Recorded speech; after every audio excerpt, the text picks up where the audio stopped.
Happy Noirvember! As I have released my own private detective mystery, let's discuss the first cinematic appearance of infamous hard-boiled private dick, Philip Marlowe, in this adaptation of Farewell My Lovely, retitled Murder My Sweet. Before we get into it, let me put it on the record, as the creator of noir private detective Mel Gantz, Philip Marlowe is my baby girl, and there is nothing Raymond Chandler can do about it. Incidentally, this video is going to be a long boy. Dick Powell used this part to break out of typecasting, having been a crooner and light comedy star. The director, producer, and Raymond Chandler himself were against Powell's casting because of their own deeply ingrained toxic masculinity, but his performance took them all by surprise, and audiences as well.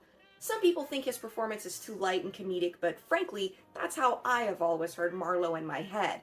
He may be an acerbic tough guy who expects the worst from people, but he has a cavalier personality, a soft spot for justice, and a snarky sense of humor.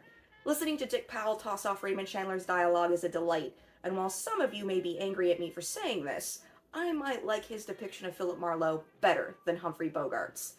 The film is also beautiful like only noir can be beautiful, with delightfully creative and jarring camera angles, clever lighting, crisp contrast in black, white, and gray, and fantastic visual effects to convey a nightmarish experience Marlowe has at one point in the plot. The story follows Marlowe investigating the whereabouts of a missing nightclub singer after being hired by oddball criminal Moose Malloy, who has just gotten out of prison after 8 years. Along the way, Marlowe gets caught up in a second caper involving a stolen jade necklace. Though the film is very different from the book, this isn't a bad thing, especially since Farewell My Lovely is pretty racist, with my baby girl Marlowe letting me down through his casual and excessive use of the N-word and totally unnecessary racist language. It's a tough read, even if I do love the plot and writing to bits.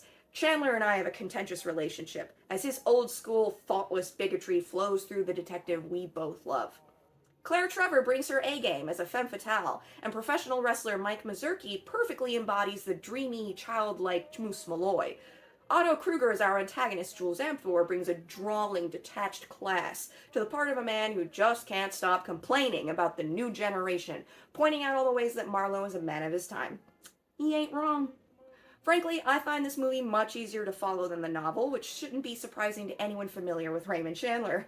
It may not be as famous as The Big Sleep, but as a noir, Murder My Sweet is a solid foundation in the aesthetics, filming conventions, pacing, and story. They also nailed the silver screen debut of Philip Marlowe, played by Powell with an easy, natural confidence. This charming adaptation should get more credit.